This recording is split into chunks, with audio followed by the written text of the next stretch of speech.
everybody to our presentation. I see a lot of familiar faces, but those of you who don't know me, my name is Martina Allen. I teach in the Occupational Therapy Department.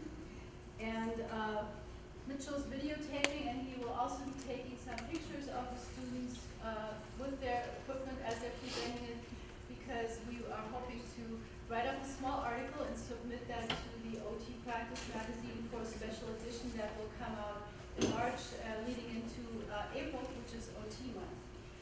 Also, on your way out, students may ask you for some feedback regarding the presentation, what you found helpful, and if you have an extra 30 seconds to spare and give us some feedback, we would really appreciate that.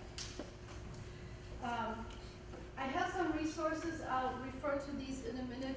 There's not enough time to go over them in detail, and there's no need to. They're written for consumers, so you can read them on your own, and I'll tell you what they're all about. But what I'm going to do, because I didn't know how many people would be attending and who would be interested in what topic, I can email those to all of you. So what I'll do is I'll start sending around this notepad, and if you put your name and email address on this, I will email you all the information. I have all the names already. already. And you have it too. I didn't realize that. So already. if you're interested, I'll send that out to everybody later today or tomorrow. So, okay, got it. a little brief background on how this presentation came to be.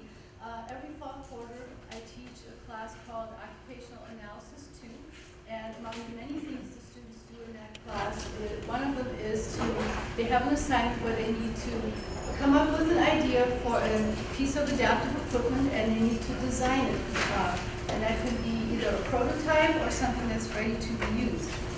And every year I'm just really amazed of how creative our students are and what they come up with. And I thought for a long time that A, they deserve some recognition for that, and B, I think this would be a good opportunity to showcase some of the things we do as occupational therapists that people may not necessarily be aware of. So it was suggested to me to do that as part of the Still Healthy presentation, and as I was thinking about how we can pull this together to have it make sense, I asked the students to give me a list of their projects, what they were working on. And when I looked at the list, it became clear pretty quickly that any of these devices, whether they were originally intended for that or not, could really be used by anybody who has difficulties due to any illness or injury, or just the normal aging process.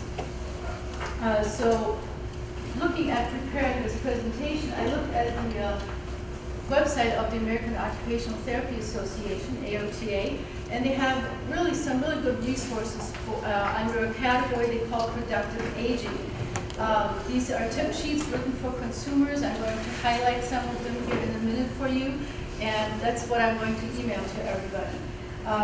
They have some conditions that are really common in the population in general and as we age. Some are related to low vision, arthritis, people who are recovering from strokes, aging in place, living safely in your home as you get older, Alzheimer's disease, and also driving safety as it relates to the aging population. We all get older, and along with that may come some health issues that will make it difficult for us to maintain independence as we know it at this point in time. However, many people want to remain in their homes as they age and be safe doing so, but sometimes we may not have the strength anymore, or the flexibility, or maybe the vision is not as good anymore, and so it may make it difficult for us to still engage in all of our daily activities as we are right now. Additionally, many people these days are caregivers of elderly parents, or maybe spouses who have health problems or are getting older. And so there's a lot of concerns regarding safety. Is it still safe to leave your loved one home alone? Can they still engage in their daily activities? And even if there are no safety concerns, there may be issues like things that may start out as just an annoyance. Maybe you don't have the strength anymore to open jars or open cans or things like that, or deal with daily household activities. But down the road, these little concerns could turn out into some real health and safety issues. People might be at fall risk if the vision is low and maybe there's clutter in the house, and so that is something that occupational therapists can also look at and assess. So I'm going to show you a couple of examples here of some of the resource sheets. The first one is titled Living with Arthritis. I don't know if I can make it any bigger. Here we go. And so they're set up very nicely. It gives a little background about the condition. And then it is set up in a way where it gives you some columns here. It says if you want to, and then it talks about whatever activities you might want to do. So for example here, it says if you want to reduce pressure and discomfort in your hands when holding or working with objects, you can do these things, and they give you some activity suggestions, such as wrapping foam around the handles to build up a handle, use some household tools or gardening tools with larger handles that are ergonomically designed. But then also, and this is the important part here, it gives you some ideas of how an occupational therapist might further assess your activities and how you are able or not able to do them, and give you some additional assistance. And so that goes down here. There's a number of things that you can look at. I'm going to just minimize that and pull up another one. Here's one that deals with some tips regarding remaining in your home as you age. And so again, it is set up very similar.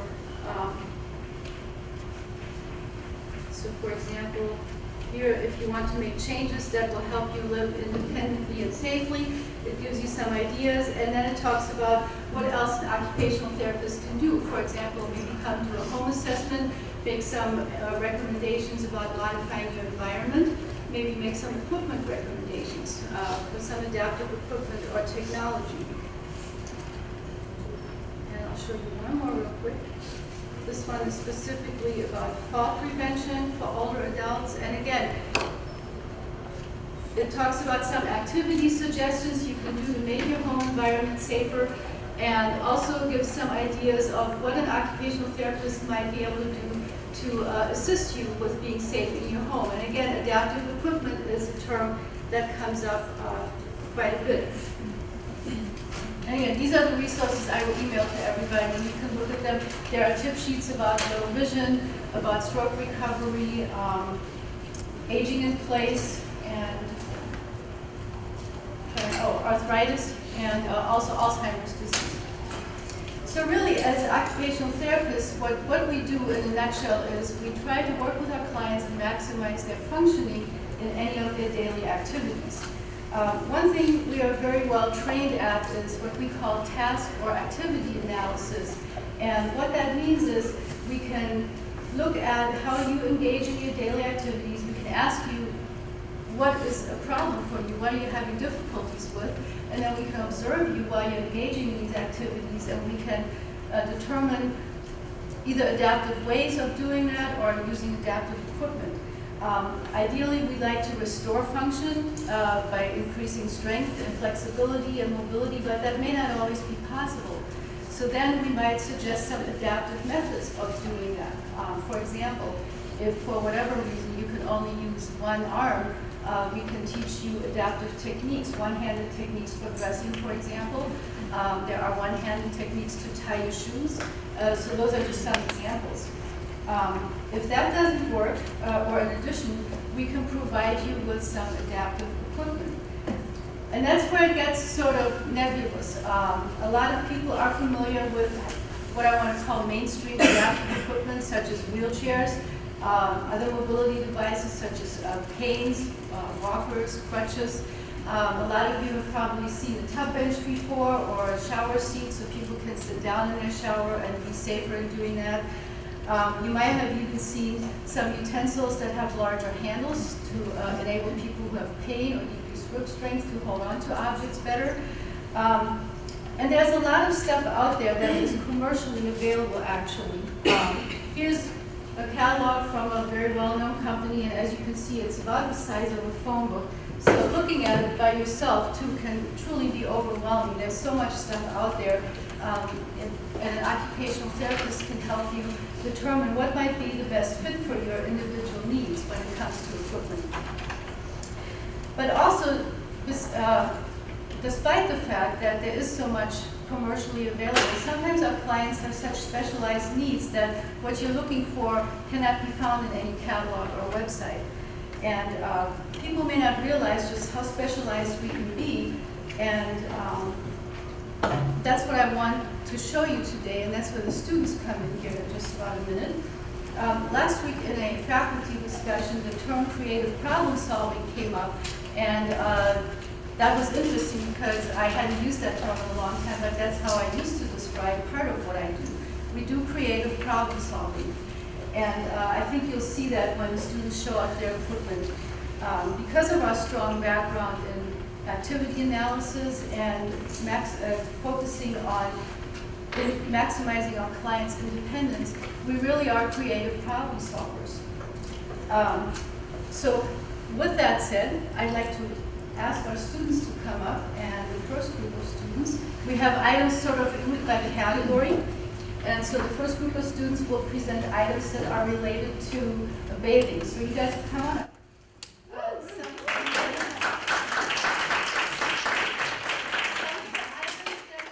See are ready to be used. You could take them home and use them this afternoon. Some of them are prototypes because just in the time frame the students have available for their project, we could not do the actual project, but I think you'll get the idea. So let's bring this up into the middle here. All right, so the first group of students will be presenting items related to bathing. Okay, so the item that I created is an adapted shower curtain. I worked for a while with a woman who needed assistance bathing and used a shower bench. This type of shower bench extends beyond your typical tub, so your tub would come in underneath here to assist you in transferring into the bathtub. However, that presents a problem when you're using a shower curtain, which you need when you're taking a shower, because your shower curtain then can't get inside the tub. It has to go around the shower bench. So that was a problem that I encountered when I was working with this woman and helping her bathe and shower, because we got water everywhere, which then presents a fall hazard when you're getting out of the shower. And it was really just impossible to avoid making a huge mess. So what I've done, I'll ask my assistant. What I've done, as simple and basic as it seems, is cut a hole in the inside shower curtain so that it can, in fact, go inside your tub and prevent the water from coming out of the shower. I've extended the slits or the cut a little bit above where the shower curtain or where the shower bench would come in and attach suction cups, so that you can actually, once you're in the shower, fold that down and suction it to the seat of your chair so that water won't flow out that way either. Now I can't say that no water will escape your shower because it probably inevitably will, but this will at least reduce the mess that gets made when someone using a shower bench like this needs to shower.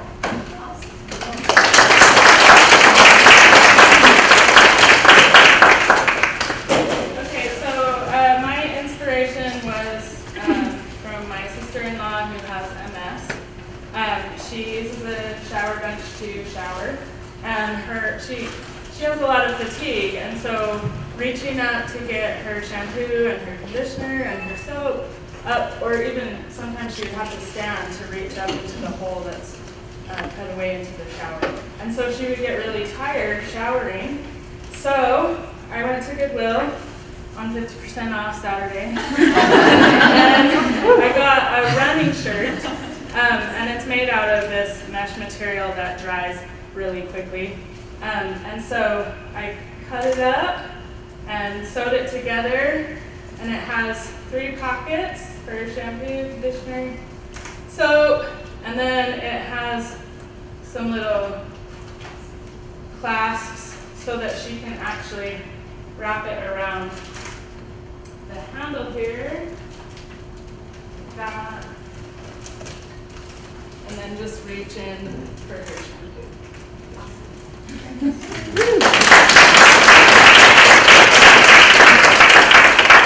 So mine has nothing to do with the shower bench. So my inspiration was anybody with arthritis, rheumatoid arthritis, any kind of hand injury that's weakness, because that runs in my family for a number of reasons. So I got one of those massagers from Bath and Body Works, and I attached earplugs, just cheapy earplugs I get at the dollar store with a special glue called Polybond, and so it'll stick on here and it won't degrade the rubber. And so what you can do is I have a built-up handle, so if someone doesn't have the grip strength, they can use it to put soap in their hair and then wash their hair like this. Or I have this really cool plastic tie down or rubber tie down. So if someone doesn't have functional use to their hand, they can wrap it over and use their hand, so like a spinal cord injury, and be able to scrub their hair that way. The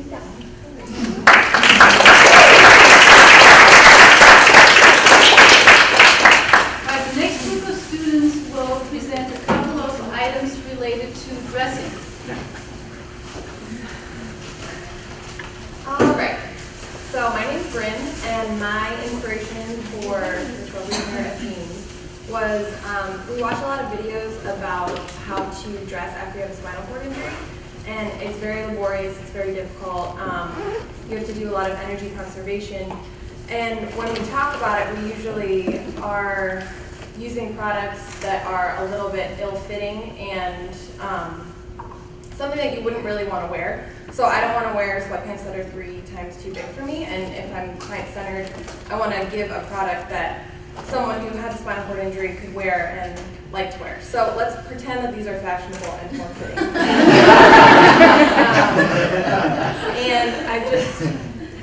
Let's also pretend I'm a seamstress. I've sewed silk into the interior of these jeans so that when you're sitting, and I'll kind of demonstrate in long sit, as you would if you have a spinal cord injury, and you have to pull these up, it's very difficult when your heel hits here. It's very difficult to pull because you don't have innervation in your legs to push down. So you really only have your grip strength to pull with, and you get stuck, especially when you're wearing shoes. So there would be silk lining through the top here to prevent skin breakdown on your hips, and then also right here where your calcaneus would hit, where it would be difficult to push. So it can be used for individuals with a high spinal cord injury like that, or anyone that's just deconditioned that has difficulty dressing, someone that has a stroke, someone that has arthritis and poor grip strength, anything like that.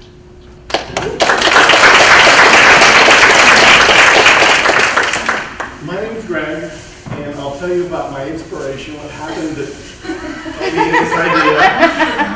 We had a lab one day, and we were learning how to don and doff clothing, assuming some sort of paralysis. So when it came down to looking for volunteers on how to put on a bra, assuming hemiparesis, I volunteered. I have no reason why I volunteered, but I did. And so I had to go through it, and my teacher was very patient with me. We spent a lot of time. It took me a long time to figure out how to put on a bra using one hand, but I learned a lot. I don't know how women put on with 2 able hands. But I figured there's got to be a better way.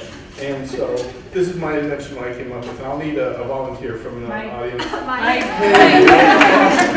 not a plant player. But to make it more authentic, what I'd like to do is, what this is for women who have either like arthritic hands or some issue with fine motor control. So what I'm going to do is kind of a trick. I'm going to have Mike put on a bra wearing oven mitts. Yay. So if you could put these oven mitts on to simulate loss of fine motor. Okay? So there's Velcro. I mean, Velcro is a miracle product. And so what I'd like to do is put it on around the waist. See if we can do it right this time.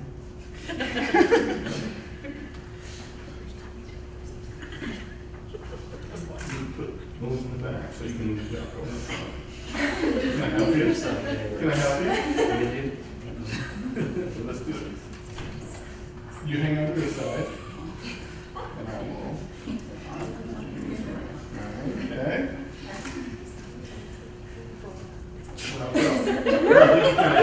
Shimmy it up. Yeah, twist it around and shimmy it up.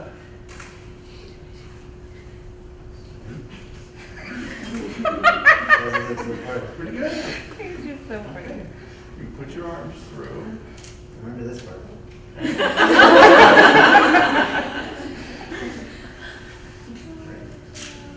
got, and the Velcro is holding. That's how you put on a bra using oven mitts. Yay. Doffing the bra, if you don't have fine motor, could be a problem too. So if you turn around, you see the little ripcord here. You've seen like wetsuits and things where people reach around and zip things up. I'm gonna ask Mike to take the bra off using just the ripcord.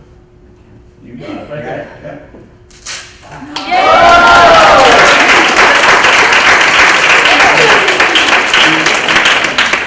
Thank you so much. Our next group of students has some products that they designed related to grooming and makeup.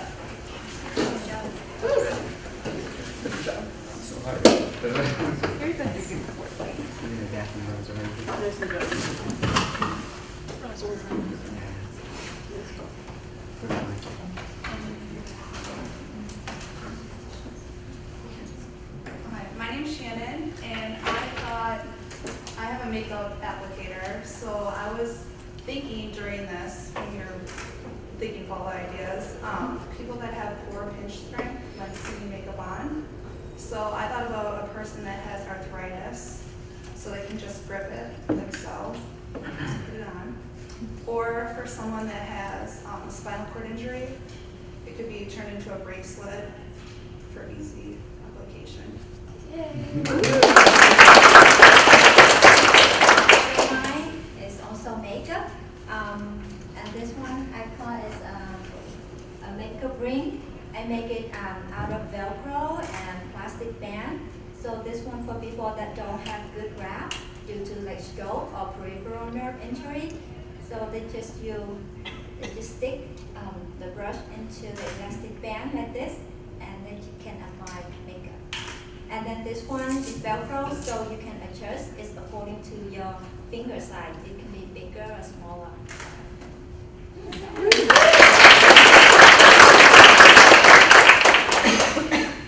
My name's Mikhail, and I was having trouble thinking of an adaptive device until I had the opportunity to work with a stroke survivor. And she said that two of the things that she had trouble with was opening contact case and then also shaving under her unaffected side but using her affected hand. So the first thing that I came up with for her contacts is this, which was just from the kitchen section. It's like a cutting board, but it's clear, so if you had it in your bathroom, you could set stuff on top of it and it wouldn't really show up too bad. And then she could use, so her left side was her weaker or more affected side, and she has pretty good dexterity with it and can use it, so she could at least use it to hold down the board. And then I got a flip case instead of the twist kind, so you just flip it open for your contacts. And this can also kind of be graded, so eventually she could only use the case and like push it with her hand and open it too, and not even need this part. And then when she wants to dump it, she can just flip the whole thing. And then as for her shaving, I was trying to think, she has a little bit of visual field loss as well, and so her problem was she could grasp a razor, but when she was trying to use it on the other side, she would end up shaving like hitting someone on her face or even her chest area because she couldn't see where it was. So I use makeup sponges as guards so that she can feel when she's under her arm and then not start shaving until she's there. And I made a few lengths, and I even made just one with a hair tie to show that you could do it pretty easily. These ones are hot glued. So.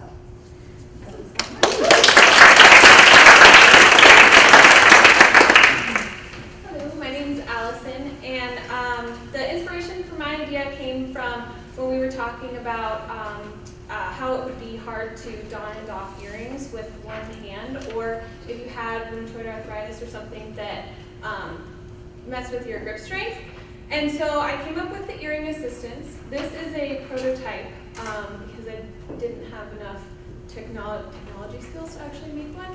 But so this is the idea behind it. You have the end on the earring assistant, and you put your earring in. So you can put your earring in with one hand, and then there's a universal back in here. So like the big round backs that you have for a lot of your earrings. And you put that in there, and so this has some sticky like Dyson in it to hold the earring once you put it in with your one hand.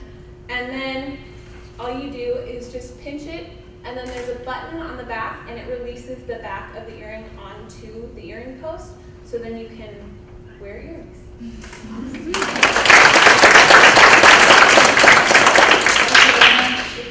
name's Rebecca, and I'm shoeless. What I have here is my inspiration was I was started off with thinking of a patient that suffered from a stroke and they had one side.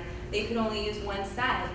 This ended up intending it's going to be more for a person that only has function of one arm, but they perfectly can use their two legs. So ladies know when you paint your toenails, you need one hand to stabilize and one hand to paint. So if you only have the function of one hand, you need some help with that. So what I did is just went to Home Depot, glued a couple things together. It's just a wood board. I glued the nail so that your toes are separated. And then on behalf of my husband, it is a Nike band that stabilizes your foot. So you might have to stand up to see it, but just so you can kind of understand, it's gonna keep, I would sit like this. It keeps your foot at an incline, separates your toes. Once your toes are separated, then you can stabilize with one hand here, and your foot is stabilized, and you can paint your toenails as you go.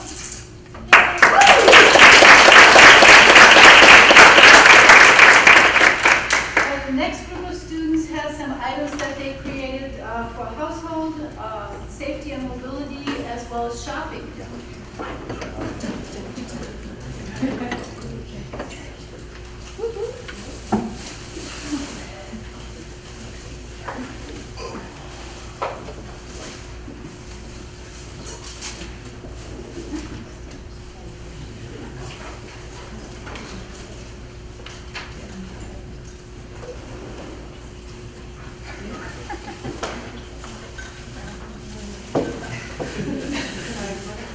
Okay, so my name's Christine. The idea that I came up with is a doorknob opener the inspiration came from my own difficulties opening up my garage door because it has a knob on it.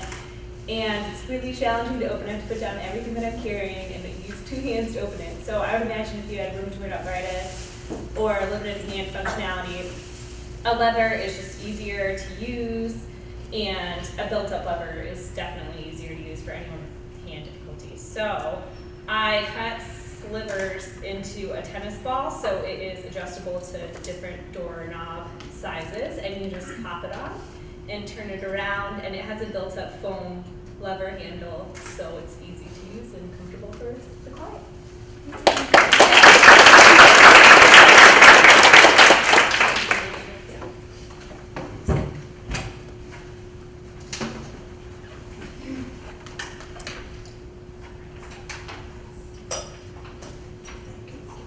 All right, hi everybody. My name is Mike. I'm the guy who was wearing the bra earlier. This is my invention here, or my adaptive device. It could be an adaptive device or an assistive device. I'll call it an adaptive belt. My inspiration for this was learning total hip precautions. So our total hip precautions that we all learned was don't flex in your hip past 90 degrees, don't cross midline, as well as no internal rotation. So a lot of us had difficulties learning those and memorizing those while we were transferring our patients, and we are all able-bodied, able-minded. So if we had patients that weren't able-minded, had cognitive issues such as Alzheimer's, memory issues, how would they memorize those hip precautions? That's why I invented this. So this block here could be used during transfers, could be used for the patient when they're at home or even sitting down, which is how I'm going to model it right now. So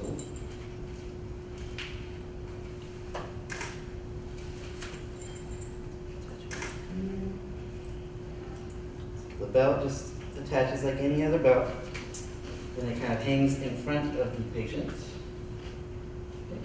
And so if they were sitting down, because anything such as like a simple position change, you can forget, how far 90 degrees is, because it's different from when you're standing and when you're sitting. Well, not really, but just kind of your orientation of your body changes. So as you're sitting down, say I wanted to reach something over here, I would go to reach for it, and the block would kind of just give me that, tactile feeling of, oh, I can't do that because I can't go past 90 degrees, and so it would stop me from going past 90 degrees.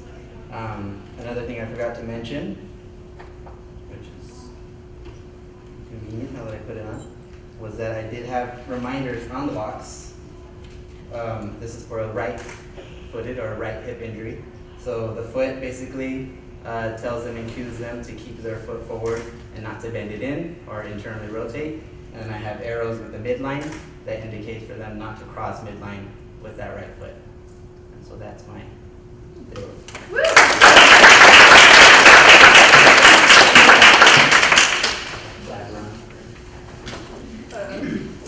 I'm Trish, and this is really simple, and it has a more specific idea in mind.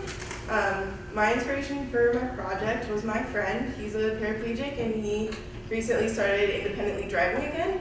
And so he's mastered being able to pull his wheelchair into the back of his van, and while he's sitting in his driver's seat, but he always struggles with having to lean out and pull his van's door shut.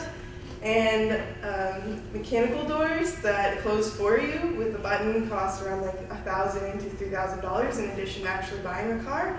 So I came up with this to help him just kind of, while he's sitting, and he can pull this from next to his chair and lean over and pull his door shut, and then he can go on to me.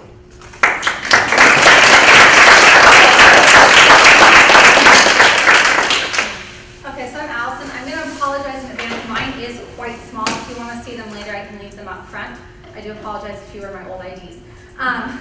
So my inspiration for my adaptive device came from, we learned a lot about arthritis, spinal cord injuries, different things that affect your grasp.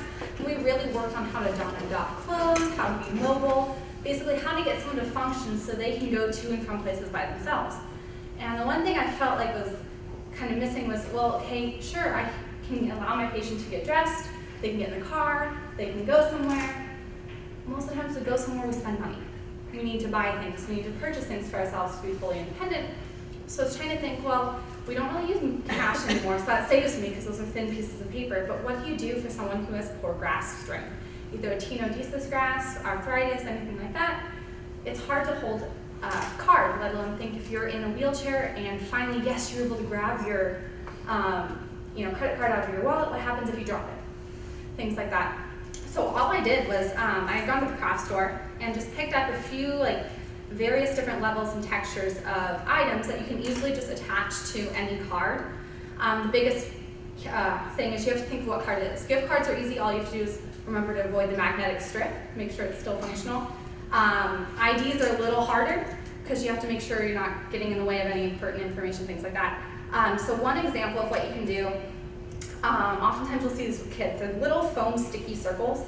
They come in shapes, whatever you like. They come in really small sizes, and there's two here, you probably can't see it. And I just put it on a section of my ID that has absolutely no information on it. It's sticky, and if you do need to peel it off, you could. And you can put as many up as you need, basically allowing them something little just to be able to hold so it doesn't slide around, and it kind of catches on their fingers. Another example is leather. So this one just has, I just hot glued on the opposite side of where magnetic strip is, pieces of leather, and kind of example, you can build it up again as high as they need, and it provides a little bit of roughness so it doesn't slide, and also is there so they can't drop it if they don't have much grip, and again, build it up as high as you need. Another example is just beads. You can take any different size bead you want and put it on here. This is kind of a medium-sized one. You can go bigger or smaller. And just in a section where it's not going to impact the card, again, gives them another something to hold on to and won't slide around. And then a lot of individuals who are in a wheelchair or have poor grip will have a universal cuff. And all you need to do for one of those is you could take Velcro circles, and the side that's the soft side of the Velcro circle, stick on their cuff so it's not going to impede anything they need to do during the day. But on their cards, they can have the rough end of the circle. And at that point in time, all they have to do is be able to get their hand on the card. It'll stick. And then either if it's correct, they can slide it. If not, they can hand it to the cashier. The cashier can just remove the Velcro, slide it, put it right back on. And the last one is kind of what we all have our IDs on. When you punch that hole, I have a circle hole, for example, those are rectangular holes. You could just have a clip on a lanyard with all of their cards, such like that, on there, and then someone else can by. And in finishing this up, I realized it's for grip strength as well, is these could be really functional for someone with low vision or blind, basically providing different textures. All they need to know is which texture, which feeling is on what card, and they can use them.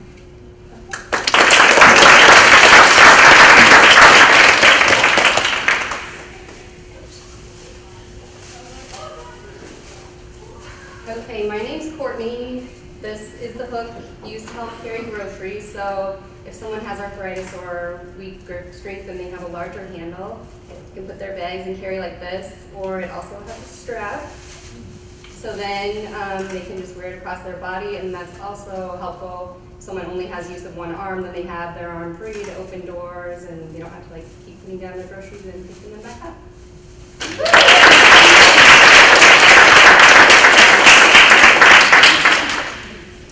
I'm Lindsay, and I made an extra handle for a backpack. So my inspiration came from a client I worked with who, he was low tone and lacked motor control, especially gross motor and upper extremities. So it was really hard for him to, you put on the backpack and he couldn't really get around, hoist it over. So what I did was built this little handle out of some wire, and basically what you can do is just kind of grab it and adjust it, and then the wire folds so you can kind of hide it if you don't want it sticking out. And you can adjust the handle to build it up.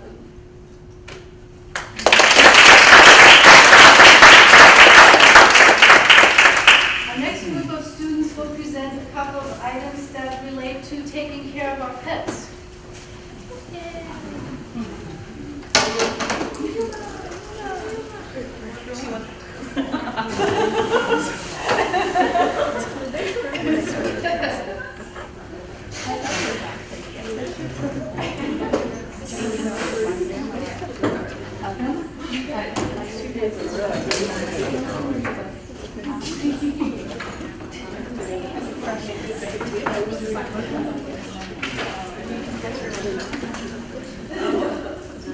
For this demonstration, we not only have the wheelchairs and prop, but a live prop. So mine's pretty easy. This is for like upper extremity weakness or range of motion. If you have your service dog or just any pet, you just keep some dog treats up here. And when they do something that you want to reward them for, or just because you love them, you just drop it. You can just keep your arm here and just drop it down in the tube, and it goes down to the little dish down there. This guy was rubbish. But if she cared about her treats. And this is totally adjustable. You can just there she goes. This would be especially useful if you have a smaller dog, like miniature dachshund, for example, who can't come up that tall, or an aging pet who can't stand up on their hind legs. We also make adaptive equipment for pets.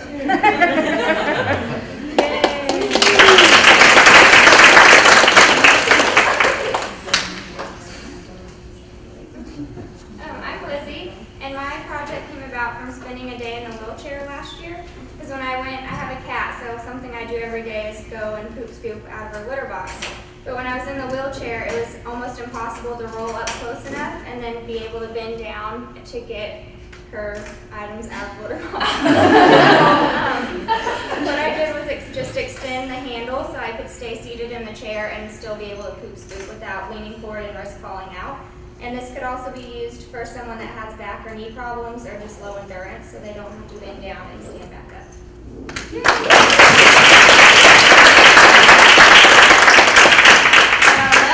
Last but certainly not least, they're going to present some items related to our leisure activities, hobbies, play, and leisure.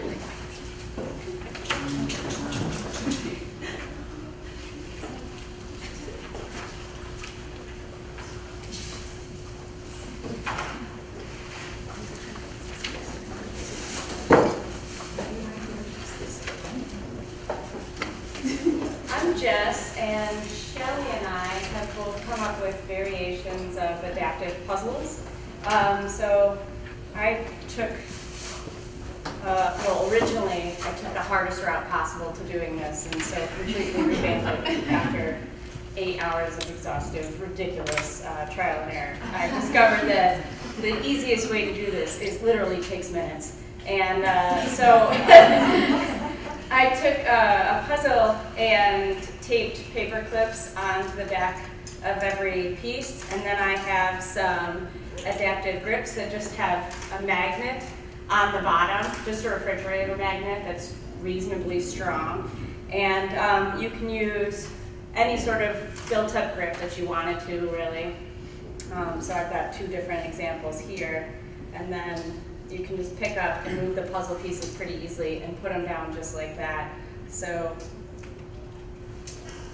if you have clients who have issues with tone or fine motor dexterity, grip strength, or, and it doesn't have to be children either. It can be, our clients with osteoarthritis or rheumatoid arthritis who might be interested in doing puzzles. If you're using puzzle pieces that are smaller, for example, because you don't have an 8-year-old who wants to do a Jake the Pirate puzzle, you could just use the smaller paper clips, and those work just as well, I found, because they're strong enough to pick up smaller pieces. So that was my idea.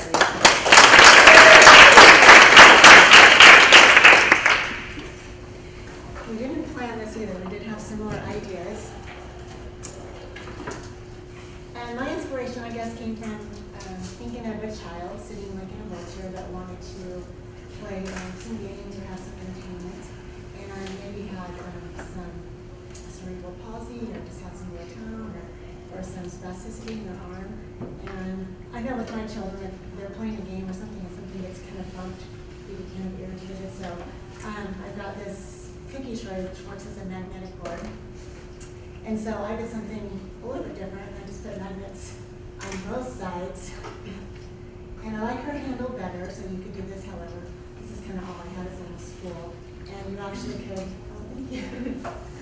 could pick up a puzzle piece. And then I actually have a big magnetic board at home, so my kids would do this, and I would kind of put them on here, and then they would actually put the puzzle piece on here. And it would stay stabilized on the cookie sheet and not get bummed if they were having to have any other traumas or anything. And then my other thought was, I also did, I'm not going to show it all, but I did magnets on checkers, so that they could play checkers, and also just stuck some magnets on the board itself, so that it actually would sit on there, and so they could actually play checkers and stuff on there and have it become stable. And then Martina also said it'd be nice if we had different handles, and then if you're working on eye hand or types of fine motor that you can have different built-up handles and stuff that a child could, there's still magnets on the back, but they could grab the different handles and then also put the puzzle together like that. And then just my last thing was, you can actually buy kind of a magnetic canvas. And I know sometimes my children will color a picture or something, and I'm not really, it's nice, but sometimes I don't know what to do with them afterwards. You can't keep every single thing, but this is actually, you can glue the picture onto a canvas, and this is kind of a textured, kind of one of those felt pictures that they can color with the markers. And so I actually just kind of glued it on there and kind of cut it out and made a puzzle out of it, so that they then can use and do a puzzle as well and have it kind of stay stabilized on the cookie sheet. So that's what I have.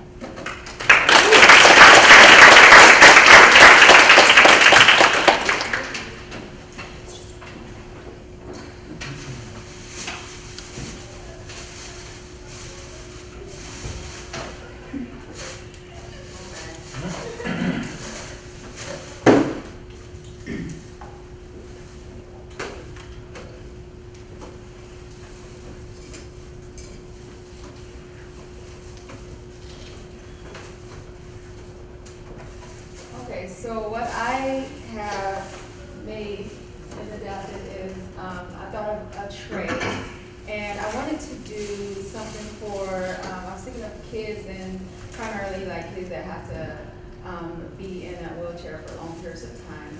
And I thought about having a multi-purpose tray that can be used, and thought about having a tray obviously we eat. And so I came up with some ideas, and the name of this tray is called PE tray, play and eat. And so on this side I have is obviously this side where they eat, and I have some like the plates, and also for this little bowl, this can be used to put like grapes or like small candies, and they can use this for like fine motor. And then this is a little something I made up that you can just put like put their cup in, and it can stay in place. And you can attach everything with Velcro and use other things, because my idea is for it to be made out of wood and for it to meet the specification of a wheelchair. But this is what I have for now. and with Velcro they can easily come up. And also I thought of an idea for like the utensils, and so if you have the utensils on the board and they kind of like fall over and something like hit the ground, you can just kind of pick them up and put them back on the tray. And then also those can be easily removed, and then you can turn the tray over, and then this should be like the play side. And then what I have for that is, for instance, like a little grab bar that can be used. And they can use that to write and hold on with, and then write with. And then like if the child has cerebral palsy, low tone, high tone, this can be used. And then also I thought of, as a play area, you can put all kind of toys, but I thought of like a toy bar, and you can attach like some toys on it or whatever you would like, and you can kind of just like sit like this on the tray.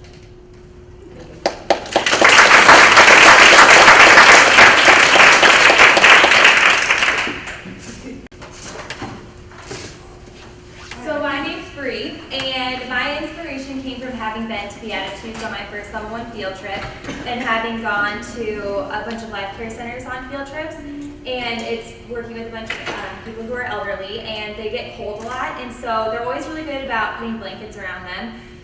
But the problem is when they start moving, the blanket comes off, and so then they get cold again. So I just came up with this really easy idea to where you add Velcro to the top of the blanket, and then the little strip a little bit further down, so you can just Velcro it right around their arms. And Lizzie, my model, is going to show you how that works. If you can, and you can just do it to whatever size the person is, so it'll fit them better and stay on them better. But this way they stay warm, and then they still have full range of motion to where they can do the activities that you want them to do. And that's it.